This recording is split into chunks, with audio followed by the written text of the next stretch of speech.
Bismillahirrahmanirrahim. Assalamualaikum warahmatullahi wabarakatuh. Bapak-bapak, ibu-ibu, mas-mas, mbak-mbak, khususnya adik-adikku sekalian yang dirahmati Allah dimanapun Anda berada, kembali di IIP Channel bersama saya, IIP Wijayanto. Kali ini kita akan membahas tema Tombo Mumet melihat mantan pamer pasangan baru di media sosialnya. Dijamin ya mumet akan minggat ya.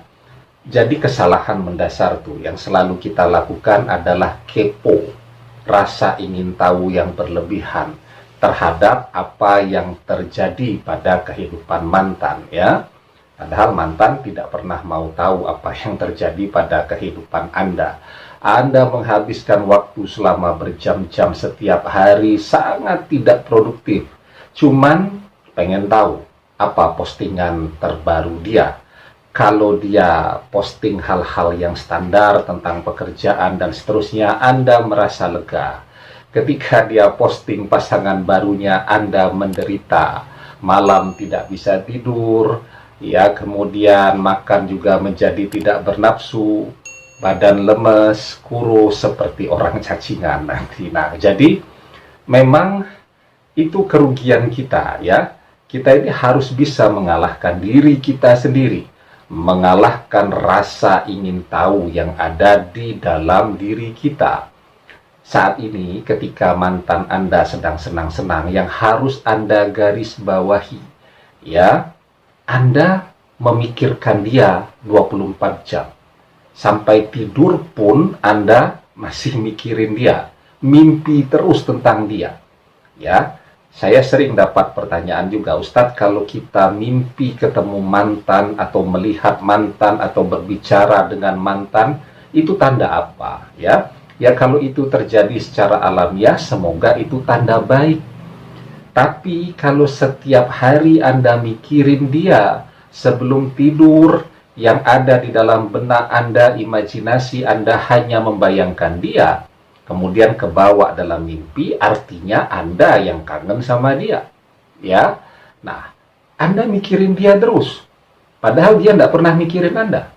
Ya, Anda dengan segala cara mencari tahu, ya, dengan segala teknik yang dipelajari di berbagai platform media sosial, bagaimana tuh caranya mengintip akun media sosialnya mantan. Padahal mantan sudah tidak punya akun Anda lagi. Semua sudah dihapus, semua sudah diblokir, dan semua sudah dia lupakan ya. Tinggal Anda yang sibuk dengan imajinasi, obsesi Anda sendirian ya. Nah, jadi kadang-kadang kita itu memang ya perlu untuk tidak tahu tentang apa yang terjadi pada sesuatu yang kalau kita sampai tahu, itu akan menyakitkan kita sendiri, akan membuat kita kehilangan semangat hidup dan motivasi hidup kita. Ya, jadi contoh nih, saya punya senior ya. Jadi beliau ini punya beberapa penyakit. Saya tanya ke dia ya, Pak, saya tanya, kenapa tidak ngecek ke dokter atau berobat ke dokter ya?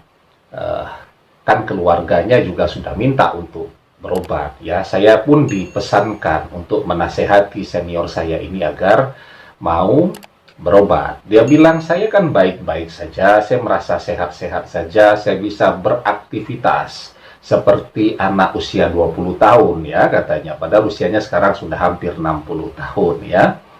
Saya khawatir kalau saya tahu saya punya penyakit tadi, dan penyakit itu memang ada di dalam diri saya, jadi kepikiran, malah nanti saya jadi tambah sakit. Jadi biar saya tidak tahu saja ya. Nah, jadi itu contoh ya, betapa kadang-kadang manusia itu memang perlu untuk tidak tahu tentang sesuatu yang ketika sampai dia tahu, itu akan memberikan beban terhadap diri dia. Tapi kalau contoh senior saya ini, saya pikir jangan diikuti ya. Jadi kalau Anda disinyalir memiliki penyakit tertentu, segera cek dan periksakan kesehatan Anda ke dokter agar pencegahan antisipasinya bisa menjadi lebih cepat ya. Karena mencegah atau mengobati di fase awal kan jauh lebih mudah, lebih murah daripada mengobati kalau sudah babak belur ya. Nah, yang perlu Anda lakukan sekarang agar Anda tidak tahu apa yang terjadi pada kehidupan dan kebahagiaan mantan. Karena ini definisinya beda. Bagi Anda, kalau mantan tidak bersama siapa-siapa, Anda bahagia.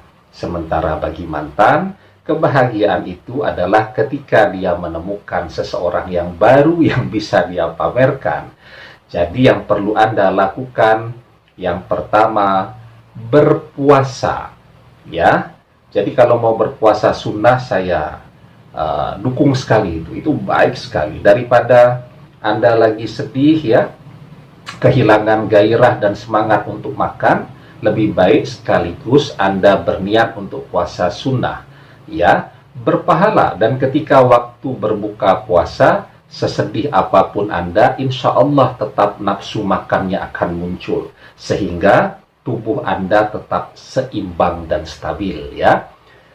Yang kedua yang perlu juga dipuasakan adalah mata dan rasa ingin tahu Anda. Anda harus puasa dulu mengintip akun media sosial mantan ya. Jadi ketika keinginan itu menggebu-gebu dan muncul, tahan, alihkan ke aktivitas yang lain. Mengalihkan aktivitas yang lain ya, baca buku misal capek ya, alihkan aktivitas Anda ke sesuatu yang bernilai pahala dan mendekatkan diri Anda kepada Allah. Saya anjurkan ketika hati Anda sedang galau, sedang mumet, sedang stres mikirin mantan, banyak-banyak membaca surat Al-Ikhlas. Nggak usah dibatasi jumlahnya, nggak usah dihitung-hitung. Anda baca sampai Anda ketiduran. Insya Allah ya, Anda dapat pahala, Anda menjadi lebih dekat kepada Allah ya, sehingga doa Anda menjadi doa yang terkabul, dan Al-Quran itu adalah obat untuk hati kita. Di dalam sebuah hadis dijelaskan, An Abi Sa'id anna rajulan sami'a rajulan yaqra'u qul huwallahu ahad yuraddiduha falamma asbaha ja'a ila Rasulillahi sallallahu alaihi wasallam fadzakara dzalika lahu wa ka'anna ar-rajula yatakalluha faqala Rasulullahi sallallahu alaihi wasallam wallazi nafsi biyadihi innaha la ta'dilu sulusal Qur'an. Dari Abu Sa'id Al-Khudri bahwa seorang laki-laki mendengar seseorang membaca dengan berulang-ulang Qul huwallahu ahad atau membaca surat Al-Ikhlas. Tatkala pagi hari, orang yang mendengarnya tadi mendatangi Rasulullah Shallallahu Alaihi Wasallam dan menceritakan kejadian itu. Kemudian Rasulullah Shallallahu Alaihi Wasallam bersabda, demi yang jiwaku berada di tangannya, sesungguhnya surat ini sebanding dengan sepertiga Al-Quran. Bayangkan, Anda kuat tidak membaca sepertiga Al-Quran dalam waktu satu malam? Kalau tidak kuat, maka ulang-ulangi membaca surat Al-Ikhlas, karena itu setara dengan membaca sepertiga Al-Quran ya. Insya Allah Anda lakukan ini, momen hilang ya, optimisme Anda akan muncul, dan Anda menjadi semakin dekat dengan Allah.